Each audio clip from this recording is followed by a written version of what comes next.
Hello mga kasyopaw! Abay, tara na nga ni. Dahil ngayong araw ay meron tayong pupuntahan. Ay sus na kasama nga pala natin ngayon dyan si Fafa Art Motovlog at si Ron TV. Abay, nandito nga po pala kami ngayon sa may 7-Eleven dito sa may Diversion Road. Bigla nga ni pong may lumapit sa atin at nagtatanong kung ako daw ba si kasyopaw. Ay sus na yan. Abay, shoutout nga ni po kay kuya na dito nag-work sa 7-Eleven. Maya-maya nga ni ay dumating na rin ang pogi ng Camarines Norte natin. Ay sus na yan. Abay, walang iba kundi si Bicolanong Negro mga kasyopaw. Parang tanga to.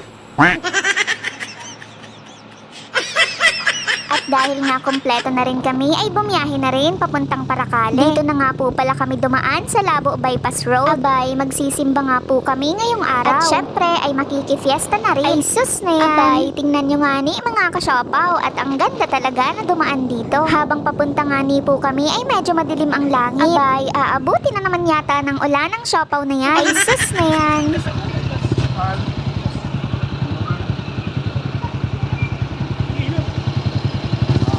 Pagdating nga po namin dito sa may Batubalani ay medyo pumapatak-patak na rin ang ulan. Abay, sana nga ni po ay hindi kami abuti ng ulan at wala pa naman kaming dalang kapote ni Fafa Art. At dahil medyo malayo pa nga ni ay tara at mag-shoutout na muna tayo. Abay, shoutout nga ni po dito kay Sir Romeo Camelo na taga Napilihan, Binso. Ay sus na yan. Shoutout rin nga ni po dito kay Ma'am Evangeline Ragas na dating Tagalugi at ngayon ay nasa Montalban na. Ay sus na yan. Shoutout din nga po dito kay Sir Randy Sariba Farmers Vlog na taga Mercedes. Ay sus na yan. At syempre, shoutout din po dito kay Sir na taga Agit-It, Vinson. Ay sus na yan. Abay, nandito na rin nga pala tayo sa Paracale mga kasyopaw. Abay, ayan, at habang naghahanap nga ng parking sa may simbahan ay nakita pa namin dito si Tantan's Vlog. Abay, alam nyo ba mga kasyopaw na ang pinuntahan namin na simbahan ay isa sa mga oldest parishes dito sa region? Ay sus na yan. Ang kanila nga po palang patron saint ay si Nuestra Senora de Candelaria na kung tawagin nila ay Inay Kandi. At ngayon po na February 2 ay nagse-celebrate po sila ngayon ng araw ng fiesta. At dahil maaga pa po kami para sa susunod na misa ay ayan at nandito muna kami sa labas. May mga lumalapit na rin nga po pala para manghingi ng stickers. Abay, tara na mga kasyopaw at mag-uumpisa na rin ang misa.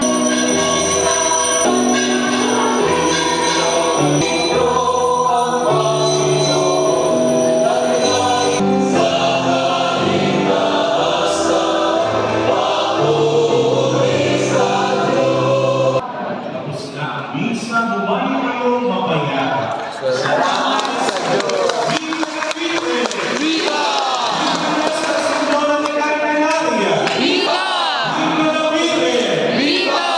Pagkatapos nga ng misa mga kasyopaw ay pumunta na rin kami dito sa labas para magtuldok nitong kandila. Ang sabi ko nga ni kay Fafa Art ay first time kong magsimba dito. Ang sabi nga niya ay meron daw akong 3 wish. Kaya pinag-isipan ko nga mga kasyopaw kung ano nga yung i-wish ko. Nung paalis na nga rin kami ay meron pang mga nakakilala sa atin. Red pala red. Red pala red. Red po ingat.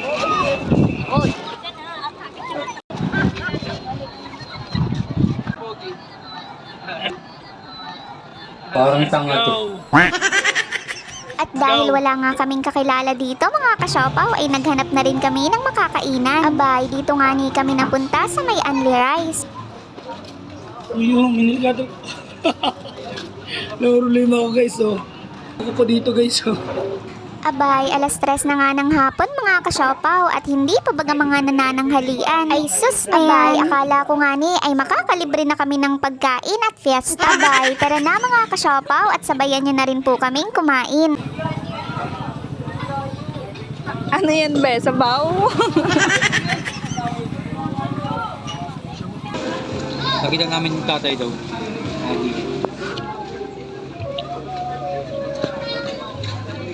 Boss, ilan sa'yo, boss? Isa lang. Sir, din, sir. Isa sa'yo, boss. Thank you, boss. Thank you. Thank you, sir. Ang mabait pala ng mga crew dito sa Paracali. ma'am. Isa din po. Ang mabait pala ng crew sa, sa Paracali. Siyempre naman. Salamat, sir. Yung sa'yo, lagyan mo din na. Pagkatapos nga po namin kumain ay nag-asikaso na rin kami.